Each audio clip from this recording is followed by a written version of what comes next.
Então, vamos lá, meninas? Vamos aqui trazer as medicações? Mas antes de trazer as medicações, eu quero dizer o seguinte, mulher cristã tem problema com medicação psiquiátrica. Ih, misericórdia. Vocês não aceitam. Só que aí, se eu parar para perguntar para vocês por que é tão difícil a medicação psiquiátrica, lá no fundo, vocês podem pensar, Dulce, eu não aceito ficar dependente de medicação. E aí eu vou trazer, será que medicação vicia? Será que medicação vicia? Olha só, lá em Isaías, antes de falar das medicações, olha o que diz a Bíblia em Isaías, perdão, em 2 Reis, capítulo 20, versículos 7 e 8. Olha o que a Bíblia fala de medicações, de uma medicação. Então Isaías disse: preparem uma pasta de figos. Os servos de Ezequias fizeram a pasta e a espalharam sobre a ferida, e Ezequias se recuperou. Agora eu quero trazer aqui informação para você. Vou repetir esse versículo. Então Isaías disse: preparem uma pasta de figos. Os servos de Ezequias fizeram a pasta e a espalharam sobre a ferida, e Ezequias se recuperou. Ezequias, rei de Israel, teve ali uma ferida mortal e ele estava para morrer. E o próprio Isaías fala: olha, põe em ordem a tua casa que você vai morrer. Quando Isaías estava saindo do palácio, Ezequias começa a chorar. Ezequias, rei de Judá. Israel não, perdão, rei de Judá.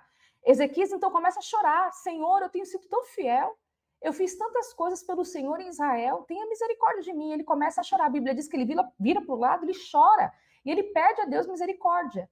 A Bíblia diz que, conforme Isaías ia saindo do palácio, Deus fala: Isaías, volta e fala o seguinte para Ezequias, que ele vai viver mais 15 anos. 15 anos eu vou dar a ele. Só que agora tem um detalhe. Ele vai ser curado. Qual é a prova? Aí Ezequias perguntou: que sinal o Senhor dará como prova de que ele vai me curar e de que irei ao templo do Senhor daqui a 3 dias? Aí foi o que o Senhor fez, né?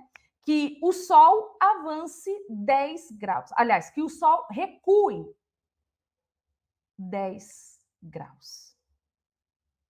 A Bíblia diz que assim que Ezequias orou, pedindo, a cura veio.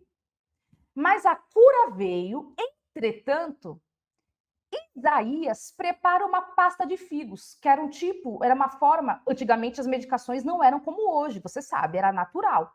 Então ele preparou uma medicação, algo natural para passar na ferida. Aí você me pergunta: ô Dulce, mas e Deus? Deus não curou? Vamos questionar esse texto bíblico. Deus já não falou que curou? Para que uma medicação?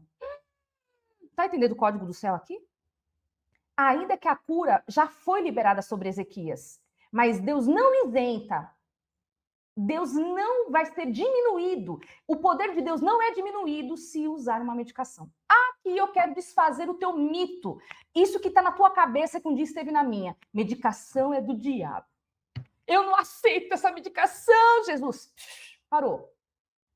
Isaías fez uma pasta de figos e Deus já tinha dito: ele vai vencer, ele vai curar, ele não vai morrer, não. Deus ordenou a cura, a vida. Mas ainda assim, Isaías pediu para que se preparasse uma pasta de figos. Sabe o que significa isso, minha amiga querida? Significa que medicação era um tipo de medicação para uma ferida.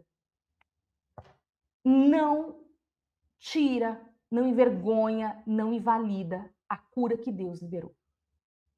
Por que eu quero trazer isso?